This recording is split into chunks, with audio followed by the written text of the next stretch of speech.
Hello, so in today's video, I was going to talk about my 5 favorite PlayStation 4 games in terms of exclusives. I thought about doing this video later since there's still a few big exclusives coming out, including Ghost of Tsushima.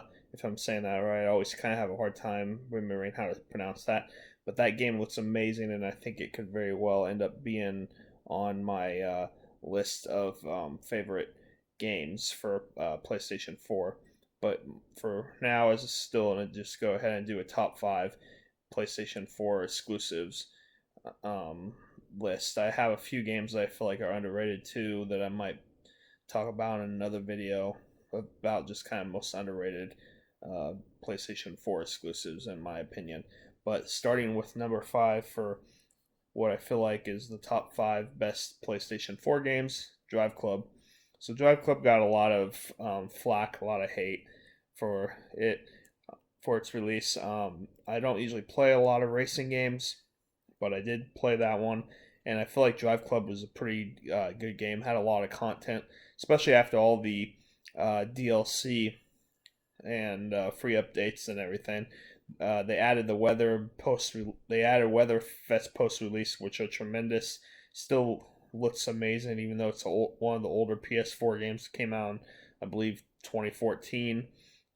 Had some missing things, I think, at first, but yeah, just a great game. They added a motorcycle DLC too after the other DLC was released. That is pretty cool because the motorcycles control a lot differently than the regular cars, and yeah, just a lot of content in the game. Pretty challenging at times too. A lot of the races based or the um, the career single player mode basically in all the races you can get between 1 to 3 stars for doing different things such as completing a lap in a certain amount of time or getting so many drift points or finishing a race in a certain amount of time or finishing the top 3 or whatever, and a lot of them are pretty hard to get all 3 on. A lot of them, if you get like one even, you did a pretty good job.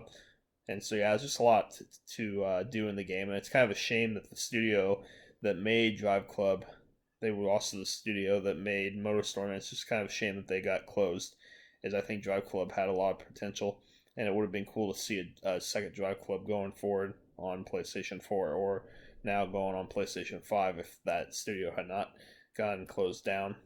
So yeah, it's kind of a shame.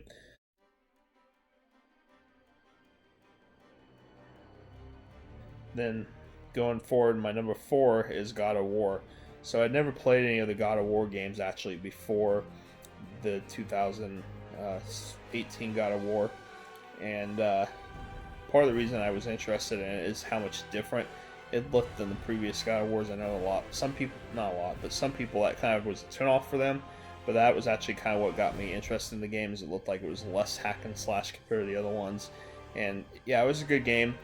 The story had an interesting end to, surprising end that I wasn't expecting with the boy, and the big standout with God of War was the fact that it didn't have your traditional cutscenes. It was basically all shot in one camera type of thing, and that's something that really stood out because you just don't see that in like video games. And as a result of that too, it made it so that like the cutscene type stuff didn't look a lot better than the gameplay graphically because a lot of times the graphics in game compared to cutscenes there's a pretty big difference. Although I feel like that's starting to get kind of smaller now with how good graphics have gone. But that was a big standout feature, and it's something that would be cool if more games could do. And I kind of wonder going forward on PlayStation 5 if we can get more of that kind of thing because of the SSD and loading times and such. If they can find a way to have more games, do that kind of one shot thing where you don't really cut away from the gameplay back to the cuts, or from the cutscenes back to the gameplay and vice versa.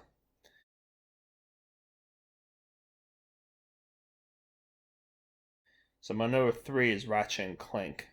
I feel like Ratchet and Clank 2016 game. It was based off of basically it was a reimaginary of the first game, but also based off the movie that they did. I think a month or two before the game came out, and I feel like people give it a little too much flack. Still a great game, plays amazing, looks amazing. It's not my favorite Ratchet and Clank overall of all the Ratchet and Clank games, but it's still pretty high on my list. And I just feel like people hate on it too much. I heard people say, the humor is different and such than the first one. Maybe it is, but still feel like it's a great game. And I'm hoping to see more Ratchet and Clank going forward, as they are just really fun games. So then that gets me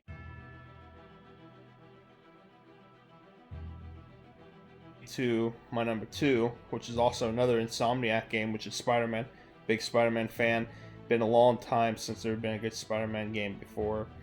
Spider-Man on ps4.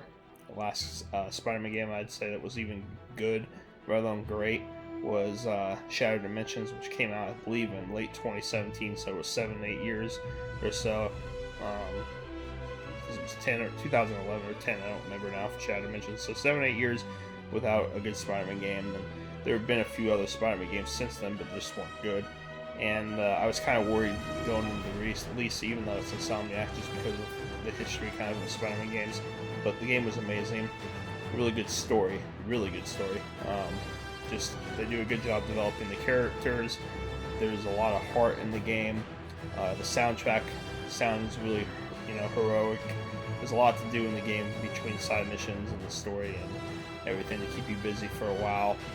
The combat is very similar to the Arkham games, but it's not a bad thing because the Batman Arkham games has such good combat.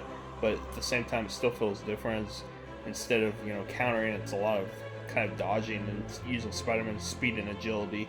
He's a lot more agile and stuff than a character like Batman, since he has superpowers compared to Batman, who doesn't. Is just great at martial arts type of thing.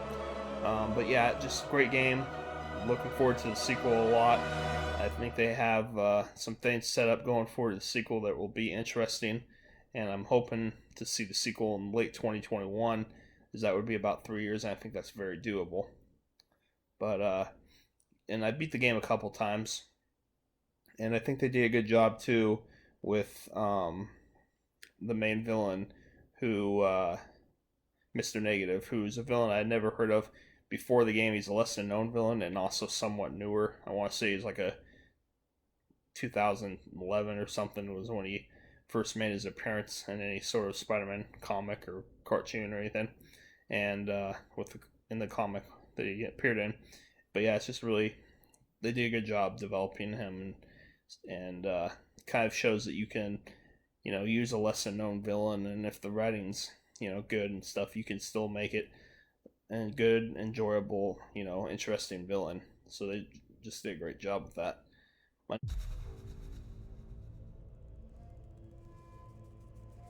Number 1 is the game, and it's pretty close to Spider-Man. I give it a slight edge, and part of the reason I give it a slight edge is the fact that it also had a really, really good DLC, and that game is Horizon Zero Dawn.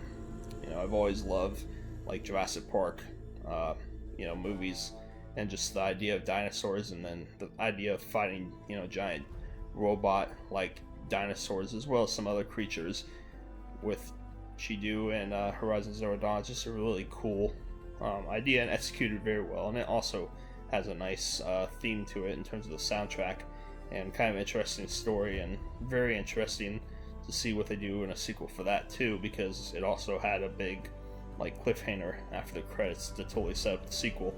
And I'm wondering, in the first game you really only encounter one kind of ocean water-ish type creature, which is basically a machine that's based off of a crocodile or alligator.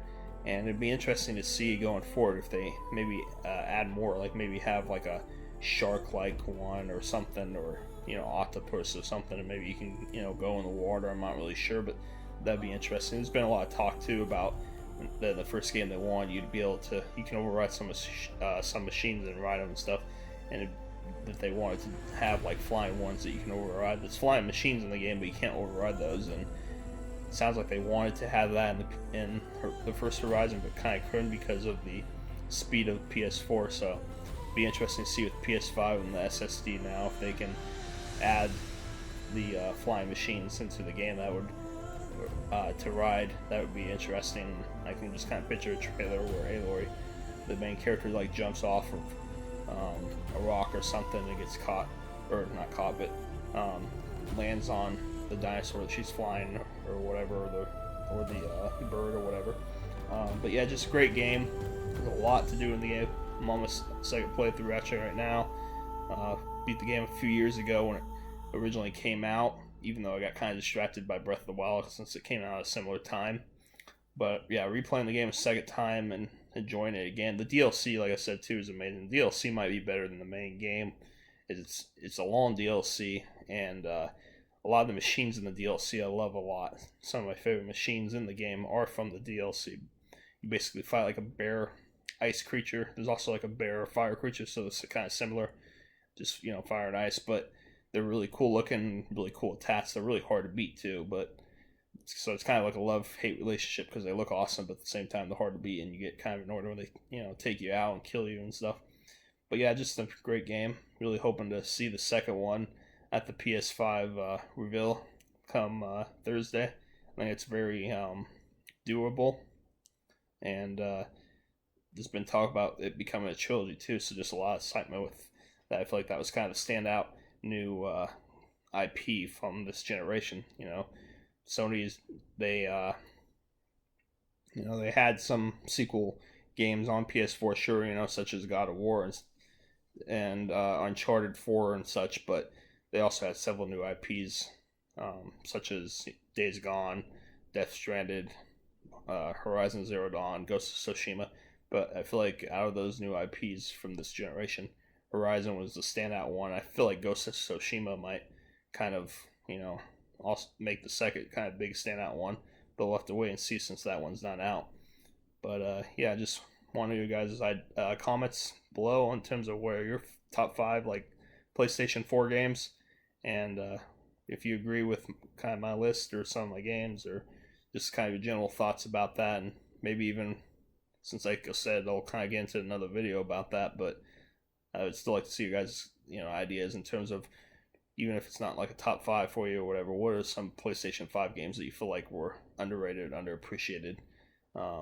Be interesting to see some comments about that before I perhaps make my own video talking about a few games I feel like kind of, or at least one game in particular that I feel like falls in that underappreciated list. But anyway, thank you for watching, and I'll see you later.